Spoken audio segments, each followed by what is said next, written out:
Hey guys, this is Eric, blahfreakinblah. Day job's had me a little bit busy lately, so we're going to do this trailer review commentary style.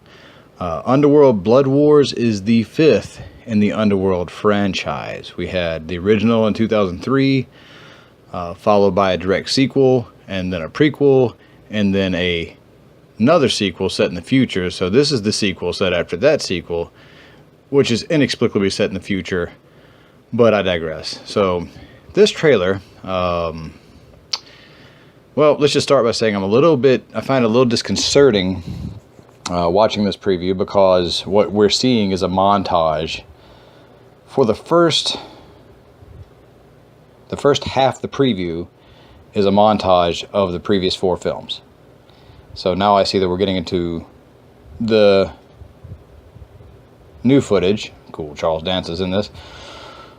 And I mean, it has the same, looks like it has the same look, looks like it has the same feel to the previous ones. You know, that same cold blue hue. Got Kate Beckinsale in leather.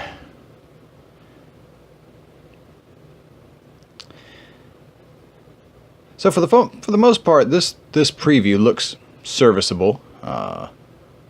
Looks like we have a super strong werewolf. Looks like we have Kate Beckinsale with blonde highlights.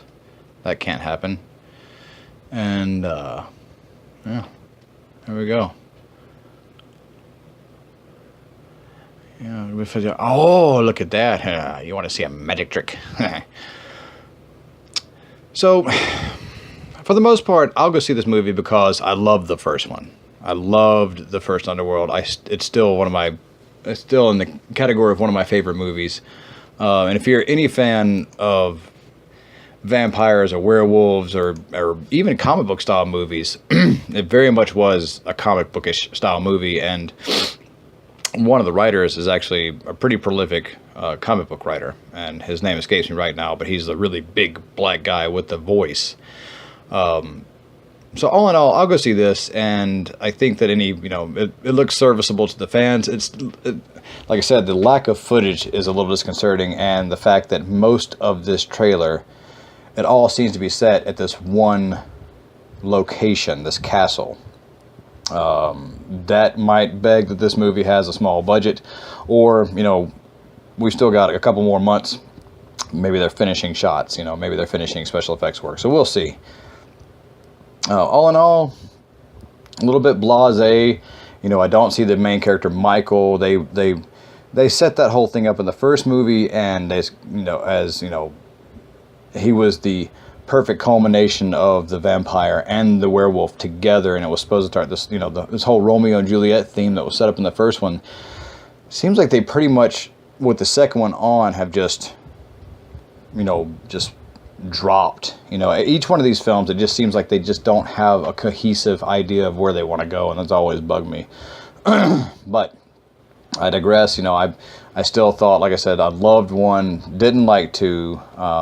3 I thought was, it was good. It was a prequel, had Rona Mitra. It was it was done well. I thought 4, with the introduction of the daughter, who we also are not seeing any of in this trailer, which is again with the lack of consistency and storytelling for this series. But hopefully it'll be good. Hopefully there'll be a second trailer, and we'll see more of what we'll be able to see. And let me know what you guys think. Are you going to go see this? Are you excited? Are you blasé? Do you share my concerns? Just leave your comments down below, and I will put a link to the actual trailer in the description box, so you can click over and see it for yourself. But next up, we'll be doing the latest Resident Evil trailer review. So I'll see you there. Thanks, guys.